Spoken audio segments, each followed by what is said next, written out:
स्वदेशी आंदोलन क्या चलाना है? अपने गांव में विदेशी कंपनियों की सबसे ज्यादा बिकने वाली जो चीज है वो है रासायनिक खाद, जिसको हम यूरिया कहते हैं, डीएपी कहते हैं, सुपर फॉस्फेट कहते हैं, और रासायनिक कीटनाशक जिसको एंडोसल्फान कहते हैं, मेलाथियान कहते हैं, पैराथियान कहते हैं, बेंजीन हेक्साक्लोराइड कहते हैं। तो ये विदेशी कंपनियों के कीटनाशक और रासायनिक खाद ये किसानों के बीच में सबसे ज्यादा खरीदी जाती है, और एक साल में 4,80,000 करोड़ रुपए की खरीदी जाती है रासायनिक खाद और कीटनाशक। माने हमारे किसान हर साल रासायनिक खाद और कीटनाशक खरीदकर विदेशी कंपनियों को 4,80,000 करोड़ रुपए दे रहे हैं। ये भी हमको बचाना है। तो क्या करना है? किसानों को जो समझाना है जाकर गांव गांव में कि भैया ये रासायनिक खाद विदेशी है, ये मत डालो। तो किसान पूछेगा क्या डालें? तो उससे कहो गोबर की खाद डालो, ये रासायनिक खाद मत डालो। तो किसान पूछेगा जी गोबर की खाद में फायदा कम है, रासायनिक खाद में फायदा ज्यादा है। तो उसको बड़े प्रेम से समझाना है कि गोबर की खाद में ही फायदा ज्यादा है, रासायनिक खाद में फायदा तो बहुत कम है, क्योंकि रासायनिक खाद बहुत महंगी मिलती है। पहले एक कट्टा रासायनिक खाद मिलती थी 70 रुपए में, अब एक कट्टा रासायनिक खाद मिलती है 350 रुपए में, 300 रुपए में, 350 रुपए में, और कभी कभी ब्लैक हो जाए तो 500 रुपए में यूरिया। और हर साल कीमत बढ़ती जाती है। क्यों? क्योंकि ये रासायनिक खाद बनती है उन वस्तुओं से जिनको पेट्रोलियम प्रोडक्ट्स कहा जाता है, और सारे पेट्रोलियम प्रोडक्ट्स जिसको नेफ्था कहते हैं वो विदेशों से आता है। इसका पैसा पूरा विदेश में जाता है। किसानों को समझाइए ये कि बहुत महंगी पड़ती है। और इसकी महंगाई पता है दूसरी क्या है? एक बार आपने खेत में एक कट्टा यूरिया डाल दिया तो अगली बार 2 कट्टा डालना पड़ेगा, 2 बोरे डालना पड़ेगा। और एक बार 2 बोरे पड़ गया तो अगली बार 3 बोरे डालना पड़ेगा। एक बार 3 पड़ गया तो फिर 4 डालना पड़ेगा। हर बार बढ़ता ही जाता है, बढ़ता ही जाता है, बढ़ता ही जाता है, खर्चा बढ़ता जाता है। और मालूम है रासायनिक खाद बहुत गर्म होता है। गर्म रासायनिक खाद यूरिया डीएपी आप डालते हैं, मिट्टी पूरी चटक जाती है गर्मी के कारण, तो पानी ज्यादा देना पड़ता है। गोबर की खाद लगा के खेती करें तो गेहूं की फसल लेने में 3 पानी लगता है। यूरिया डीएपी डालकर अगर गेहूं की खेती करें तो 5-6 बार पानी लगाना पड़ता है। पानी का खर्चा बढ़ जाता है, और पानी का खर्चा बढ़ेगा तो पानी तो जमीन में से ही निकालना पड़ता है। जमीन से ज्यादा पानी निकाल के आप खेतों में डालते रहेंगे तो पानी का तल नीचे नीचे नीचे नीचे होता चला जाता है।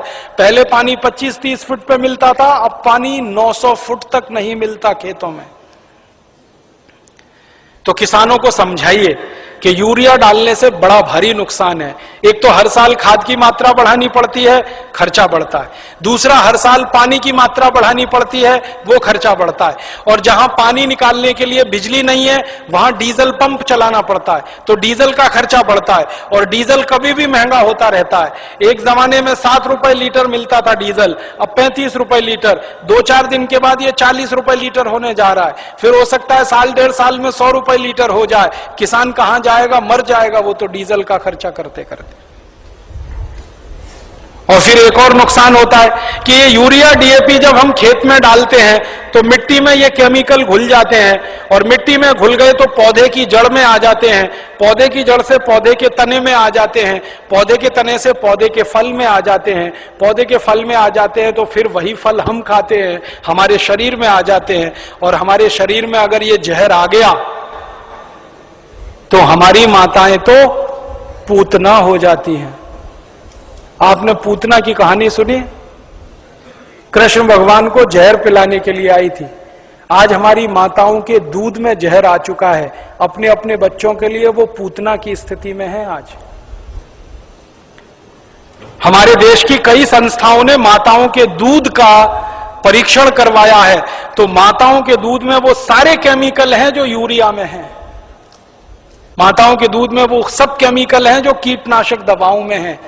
क्योंकि भोजन हम कर रहे हैं भोजन के साथ वो शरीर में जा रहे हैं। और यही केमिकल है जो आपको कैंसर पैदा करवा रहे हैं, जो आप में डायबिटीज दे रहे हैं, जो आप में हाई ब्लड प्रेशर दे रहे हैं, हाइपरटेंशन दे रहे हैं। 148 किस्म की बीमारियां इन जहरों से पैदा होती है। इसलिए किसानों को समझाओ कि ये यूरिया डीएपी का जहर एक तो विदेशी है, ये बंद करो। दूसरा, ये शरीर को नुकसान देता है, इसलिए बंद करो। तीसरा, ये पैसे का नुकसान करता है, इसलिए बंद करो। तो किसान पूछेंगे भाई क्या करें? तो उनसे कहो गोबर का खाद डालो। अब किसान क्या पूछेगा आपको? सबसे पहले वो कहेगा गोबर के खाद से तो उत्पादन नहीं होता। तो उससे कहो गोबर के खाद से भी उत्पादन बहुत अच्छा होता है। यूरिया डीएपी से जितना नहीं होता उससे तो ज्यादा गोबर के खाद से होता है। मैं तो पिछले 12-13 साल किसानों के बीच में काम करता रहा, महाराष्ट्र और कर्नाटक में। आप आइए वहां देखिए, हजारों किसानों ने यूरिया डीएपी बंद करके गोबर का खाद डालना शुरू किया है। और जिस किसान के यूरिया डीएपी के खेत में 1 एकड़ में 20 से 25 मीट्रिक टन गन्ना होता था, आज उस किसान के खेत में गोबर का खाद डालने से 90 से 100 मीट्रिक टन गन्ना हो रहा है, कम नहीं होता है। जिन किसानों के खेत में यूरिया डीएपी डालने से 1 एकड़ में 12 कुंटल गेहूं होता था, आज उनके खेत में गोबर का खाद डालने से 20 से 22 कुंटल गेहूं हो रहा है। जिन किसानों के खेत में यूरिया डीएपी डालने से 1 एकड़ में 2.5 कुंटल कपास होती थी, आज उन किसानों के खेत में गोबर का खाद डालने से 7 कुंटल एकड़ का कपास हो रही है। ऐसे एक नहीं, हजारों किसान हैं महाराष्ट्र में, कर्नाटक में, थोड़ा अगर चलेंगे तो छत्तीसगढ़ में बहुत किसान है। 12 साल मैंने बहुत काम किया किसानों के बीच, जा जाके उनको ये सब सिखाया। गोबर की खाद से उत्पादन ज्यादा मिलता है यूरिया डीएपी की तुलना। क्यों मिलता है वो जानना चाहिए। बहुत बढ़िया बात है, जो आप जान लो तो आप किसानों को समझा सकते। गोबर की खाद जब हम खेत में डालते हैं तो होता क्या है? गोबर जो है ना, कई तरह के जीव जंतुओं का भोजन है। यूरिया जो है वो भोजन नहीं, जहर है। आपके खेत में एक जीव होता है जिसको केचुआ कहते हैं। केचुआ को किसी दिन पकड़ना और हाथ पे रखना और उसके ऊपर यूरिया डाल देना। 2-4 दाने ही यूरिया डालोगे, वो तड़पना शुरू हो जाएगा और 1 मिनट में मर जाएगा। हम जब खेत में टनों टन यूरिया डालते हैं ना, करोड़ों केचुए मार डाले हमने यूरिया डाल डाल के। और केचुए क्या करते हैं? केचुए मिट्टी को नरम बनाते हैं, पोला बनाते हैं और उपजाऊ बनाते हैं। केचुए का काम क्या है? ऊपर से नीचे जाना, नीचे से ऊपर जाना। पूरे दिन में वो 3 चक्कर नीचे ऊपर के लगाता है। नीचे जाएगा फिर ऊपर आएगा, फिर नीचे जाएगा फिर ऊपर आएगा। अब केचुआ जिंदा है तो नीचे जाएगा फिर ऊपर आएगा।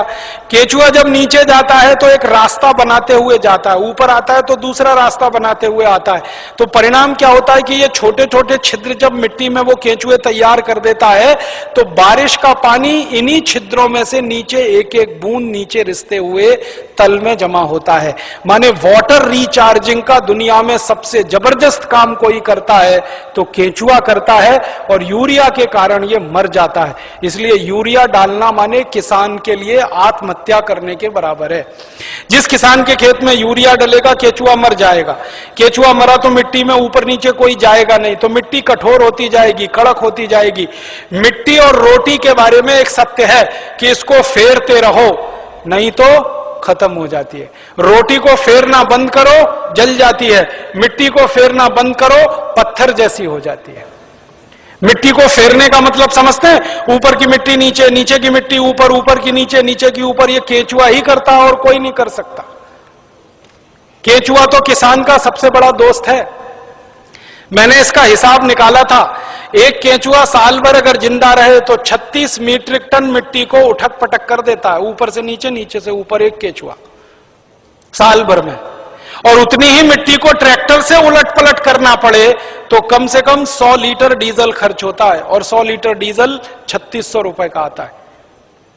माने एक केचुआ हर आदमी का 3600 रुपए बचा रहा है। ऐसे करोड़ों केचुए हैं, पता सोचो कितने हजार करोड़ रुपए बच रहे हैं इस देश में। इसलिए गोबर का खाद डालने से फायदा क्या होता है? रासायनिक खाद डालो केचुआ मर जाता है, गोबर का खाद डालो केचुआ जिंदा हो जाता है। क्योंकि गोबर केचुए का भोजन है।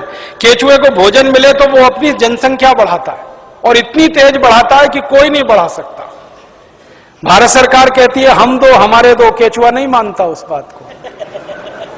एक एक केचुआ 50-50 हजार बच्चे पैदा करके मरता है, 50-50 हजार। एक जाति का केचुआ तो मैंने देखा 1 लाख पैदा करता है बच्चे। तो वो एक जिंदा है, उसने 1 लाख पैदा कर दिए, अब वो 1-1 लाख पैदा करेंगे, करोड़ों केचुए हो जाएंगे अगर गोबर डालना शुरू किया। और केचुए ज्यादा होंगे तो मिट्टी फिर उलट पुलट होने लगेगी, मिट्टी में छिद्र बनने लगेंगे, तो बारिश का जितना भी पानी गिरेगा सब मिट्टी में आ जाएगा।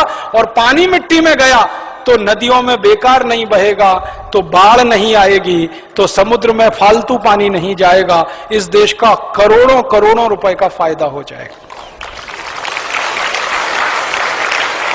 इसलिए आप किसानों को समझाओ गोबर की खाद डालो।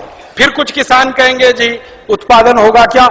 उनसे कहना गारंटी मेरी, गारंटी भारत स्वाभिमान ट्रस्ट की। थोड़े दिन में भारत स्वाभिमान ट्रस्ट की तरफ से हम किसानों को कहेंगे कि आप बिंदास गोबर की खाद डालो, गारंटी हमारी, 1 ग्राम भी उत्पादन कम नहीं होगा। कैसे कम नहीं होगा? डालने का तरीका है। डालने का तरीका क्या है? अभी किसान गोबर कैसे डालते हैं? गोबर डालते हैं, वो घूरा है, घूरा गांव में कचरा डालने का, वहां गोबर इकट्ठा करते हैं। 6 महीने 8 महीने साल भर वो सूखता रहता है और सूख सूख के उसकी सारी ताकत निकल जाती है। फिर वो सूखा हुआ गोबर हम डालते हैं, इससे उत्पादन ज्यादा नहीं आता। गोबर को हमेशा गीला डालना चाहिए, ताजा डालना चाहिए। गोबर को अगर पानी में घोल के डालो ना तो वही 3 गुना ज्यादा फायदा करता है। तो किसानों को यह समझाओ कि गोबर को सुखा के खेत में ना डालें, उसको पानी में घोल के डालें। तो कैसे घोलेंगे पानी में, उसका फॉर्मूला लिख लो आप। और जो जो गांव में जाने वाले कार्यकर्ता है, ये सब किसानों को आप बोलो कितना गोबर डालना है, कितना पानी उसमें मिलाना है, कितने बीघे के लिए काम में लाना है उसको। अब आपको मैं एक मोटी सी बात बता देता हूं। 1 एकड़ माने 2.5 बीघा, 5 बीघा नहीं, 2.5 बीघा। तो 2.5 बीघे का हिसाब जोड़कर बताता हूं। एक किसान को एक बार में 1 एकड़ फसल के लिए कितना गोबर डालना पड़ेगा? गीला करके डालेंगे तो 10 किलो गोबर, बस 10 किलो गोबर, 10 किलो गोबर। फिर से सुन लो, 10 किलो, ज्यादा नहीं बोल रहा हूं, 100 किलो नहीं, 10 किलो गोबर 1 एकड़ के लिए। डालना कैसे? लिख लो 10 किलो गोबर। फिर इसमें चाहिए 10 लीटर मूत्र, जिस जानवर का गोबर उसी का मूत्र। गाय का गोबर तो गाय का मूत्र, भैंस का गोबर तो भैंस का मूत्र, बैल का गोबर तो बैल का मूत्र। अब आप बोलोगे गोबर तो इकट्ठा कर लेंगे, मूत्र कैसे इकट्ठा करें? जानवर जो मूत्र देते हैं ना, जहां पे आप जानवरों को रखते हो वहां पे पत्थर वत्थर लगा के एक छोटी सी नाली बना लो और उसमें ढाल लगा दो। जितना भी वो पेशाब करेंगे वो नाली में आ जाएगा। नाली के आगे खड्डा खोद दो, वो सारा उसमें जमा हो जाएगा, फिर वो ले लो। और मैं आपको एक अच्छी बात बताता हूं, जानवरों के मूत्र की कोई एक्सपायरी डेट नहीं है। 1 साल, 2 साल, 3 साल, 5 साल, 10 साल, 20 साल, 50 साल खराब ही नहीं होता। तो चिंता करने की बात ही नहीं है। तो इकट्ठा होता रहेगा खड्डे में, डालते रहो। तो 10 किलो गोबर, 10 लीटर मूत्र, ठीक है। फिर इसमें मिलाना है लगभग 1 किलो गुड़, आधे से 1 किलो गुड़।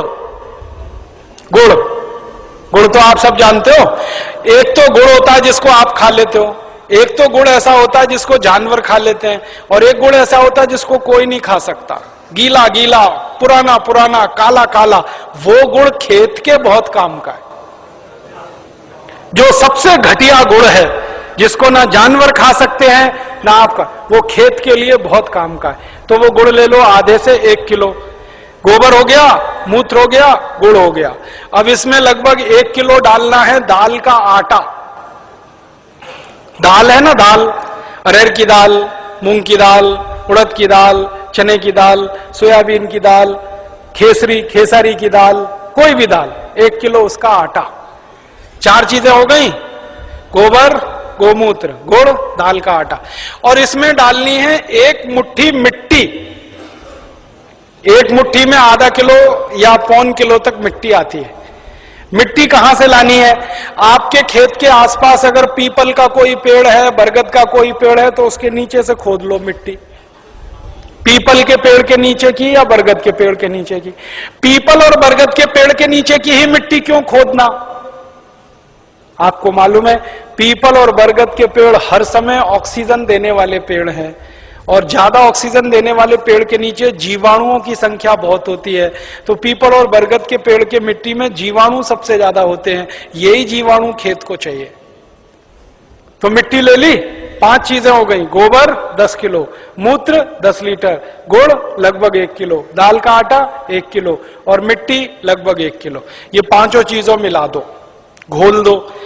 हाथ से घोल लेना, खराब नहीं होंगे हाथ, नहीं तो डंडे से घोल देना। एक ड्रम में घोल लेना, प्लास्टिक के ड्रम में घोल लेना, नहीं तो लोहे के ड्रम में घोल लेना। प्लास्टिक का होगा तो अच्छा, लोहे वाला क्षरण ज्यादा होता है। अब इसको घोल के 15 दिन रख देना, 15 दिन रख देना। घोलने में तकलीफ आए तो थोड़ा पानी मिला देना, ज्यादा मत मिलाना, थोड़ा ही मिलाना। घोल के 15 दिन रख देना। 15 दिन के बाद यह खाद तैयार हो जाएगा। इस खाद में क्या होगा?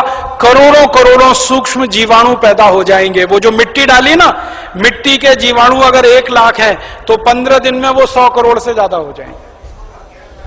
ढक के रख लो तो अच्छा है। छांव में रखना सबसे अच्छा, धूप में बिल्कुल मत रखना। पेड़ के नीचे की छांव में रखना, नहीं तो कोई ऐसी जगह रखना जहां सूर्य का प्रकाश ना आता हो, और इस पे कपड़ा बांध दो, ढक्कन लगा दो, जैसे है ढक लो। अब ये 15 दिन में तैयार हो गया, इसमें करोड़ों जीवाणु तैयार हो गए। अब ये जीवाणु घोल, इसको जीवाणु घोल कहते हैं, इसको खेत में डालना है। डालने से पहले इसमें पानी मिलाना है, और पानी कितना मिलाना है? जितना गोबर था उसका 10 गुना पानी, 10 गुना कम से कम। 100 लीटर पानी, 10 किलो गोबर तो 100 लीटर पानी, और ज्यादा से ज्यादा पानी मिला सकते हैं तो 200 लीटर। तो 100 से 200 लीटर पानी मिला लिया।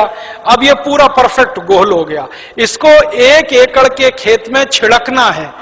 जैसे पानी छिड़कते हैं ना मिट्टी दबाने के लिए, ऐसे ही छिड़कना है बस। आप इसको छिड़क देंगे तो ये करोड़ों जीवाणु मिट्टी में पहुंच जाएंगे। तो मिट्टी में जीवाणुओं की संख्या बढ़ती जाएगी, और मिट्टी में सारा खेल खेलने का काम जीवाणु करते हैं। आपको मालूम है जीवाणु क्या करते हैं? जीवाणु सारा काम करते हैं। पौधे की जड़ को नाइट्रोजन की जरूरत है तो ये जीवाणु उपलब्ध कराते हैं। पौधे की जड़ को कैल्शियम चाहिए तो ये जीवाणु उपलब्ध कराते हैं। पौधे की जड़ को आयरन चाहिए तो ये जीवाणु, माने पौधे को बड़ा होने के लिए जितने भी सूक्ष्म पोषक तत्व चाहिए और फिर वो हमारे शरीर में वास्तव में चाहिए, वो सब इन जीवाणुओं की करामात से ही मिलता है। तो पौधे की जड़ को भरपूर सूक्ष्म पोषक तत्व मिलने लगेंगे, पौधे की बढ़त बहुत तेज होगी, और जिस पौधे की बढ़त अच्छी होगी उसका फल अच्छा होगा, जिसका फल अच्छा होगा उसका उत्पादन अच्छा होगा।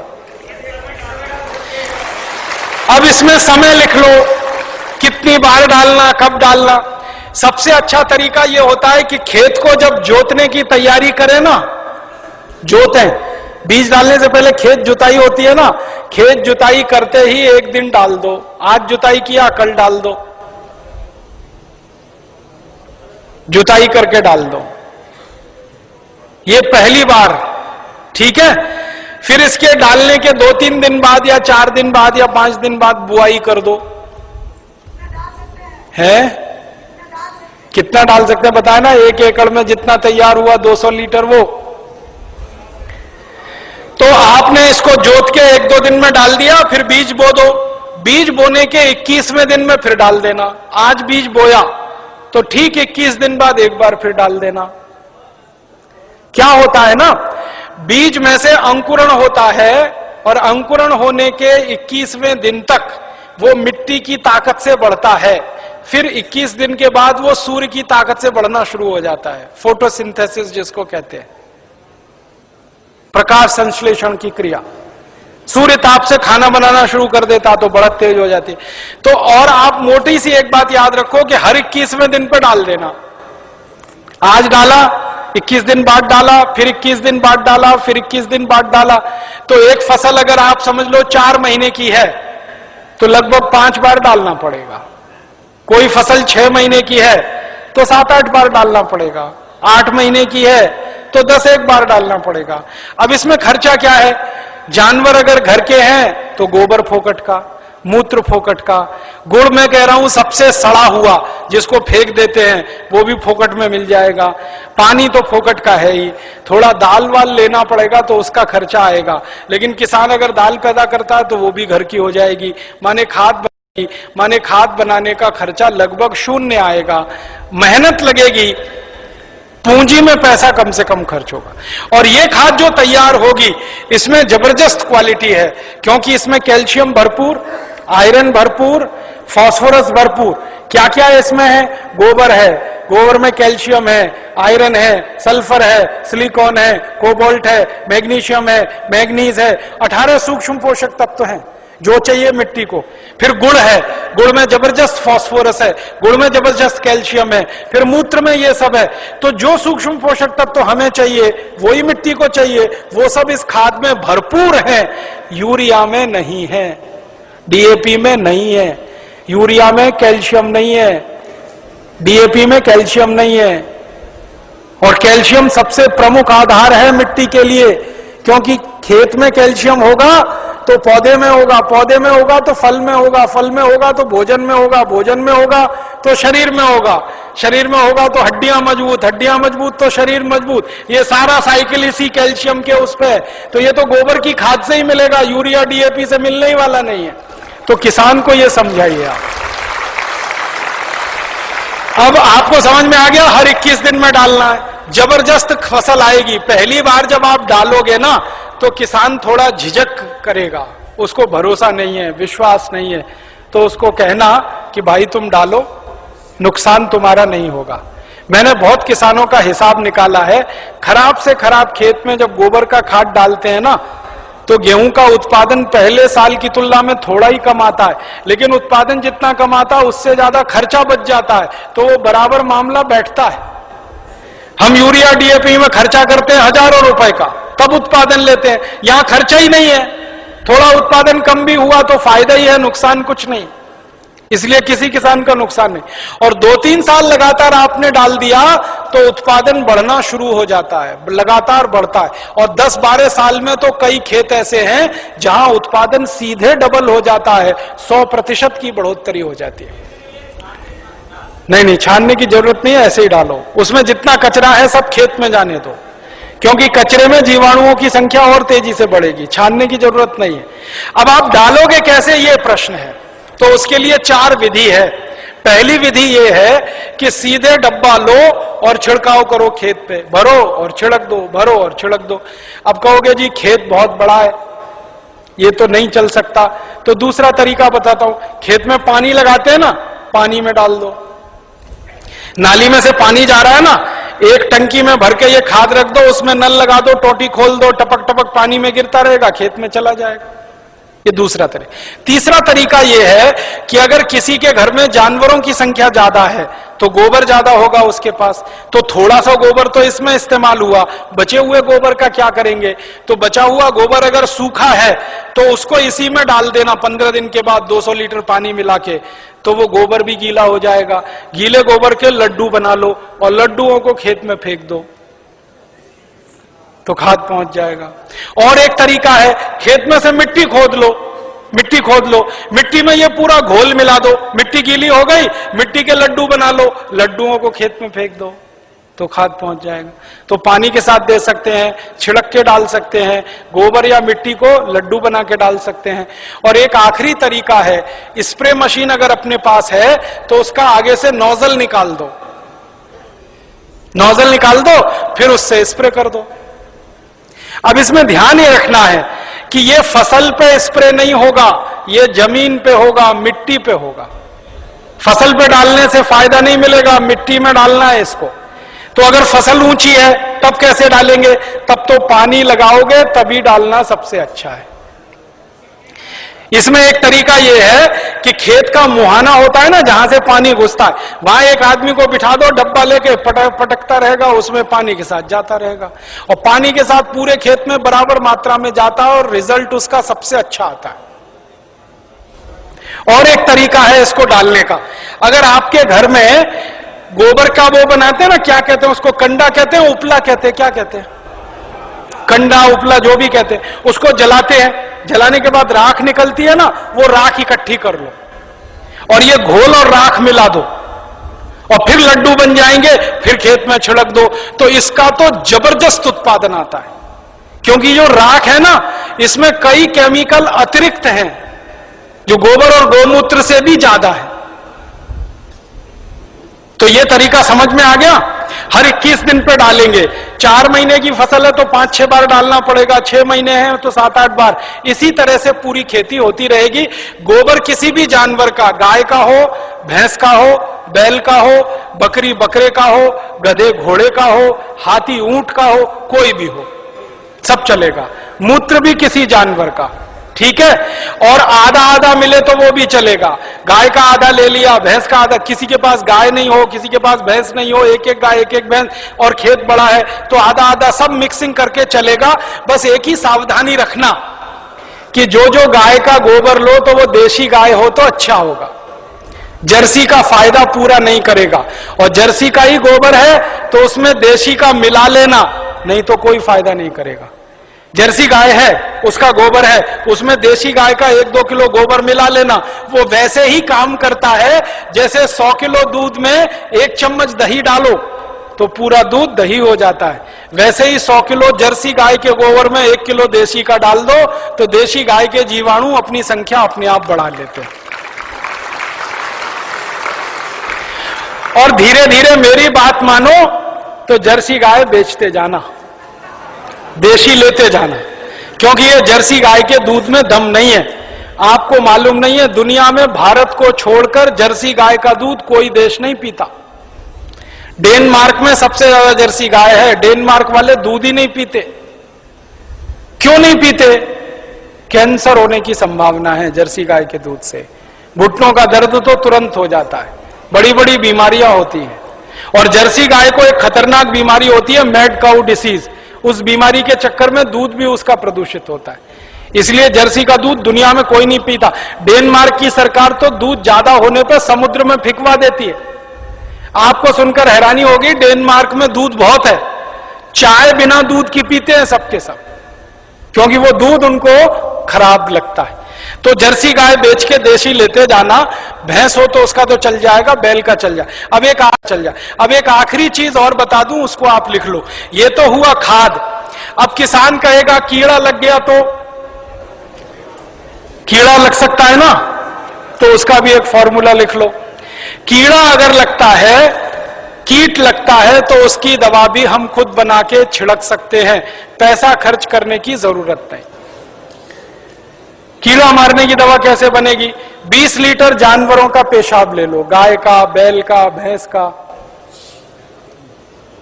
20 लीटर, ठीक है। ये 1 एकड़ के लिए बता रहा हूं। फिर इसमें 2.5-3 किलो नीम के पत्ते की चटनी डाल देना। नीम के पत्ते की चटनी, नीम का पत्ता है, पीस के चटनी बना के डाल देना, 2.5-3 किलो। और आकड़ा देखा है? आकड़ा के पेड़ के पत्ते की भी चटनी डाल देना, 2.5-3 किलो। आकड़ा, आक कहते हैं, आक, कुछ लोग अकौआ कहते हैं उसको। आक, आकड़ा, अकौआ, हाँ वही जो हनुमान जी पे चढ़ाते हैं, जिसमें सफेद सफेद दूध निकलता है। और एक तीसरा पत्ता है, सुनो भाई, एक तीसरा पत्ता है बेशरम। बेशरम जो है ना, अक्सर गांव में घुसते हैं ना, तो दोनों तरफ किनारे किनारे लगा रहता है, पान के जैसा पत्ता, बैगनी रंग का फूल आता है, उसमें ना खुशबू होती है ना कुछ होता है, बिना पानी के बिना बीज के होता है, इसलिए बेशरम कहते हैं। तो 2-2.5 किलो ले लो। और एक पत्ता है, आपके गांव में अगर मिले तो सीताफल का पत्ता, शरीफा जिसको कहते हैं, सीताफल शरीफा, उसका पत्ता 2-2.5 किलो ले लो। और अगर गांव में मिल जाए ना तो वो घास आती है ना, कांग्रेस घास, उसको चटनी बना के डाल दो, 2-2.5 किलो। और इसमें थोड़ा सा खूब तीखी लाल मिर्च हो, हरी मिर्च हो, तो वो पीस के डाल दो 250-300 ग्राम, लहसुन पीस के डाल दो आधा किलो के करीब, गाजर घास वही।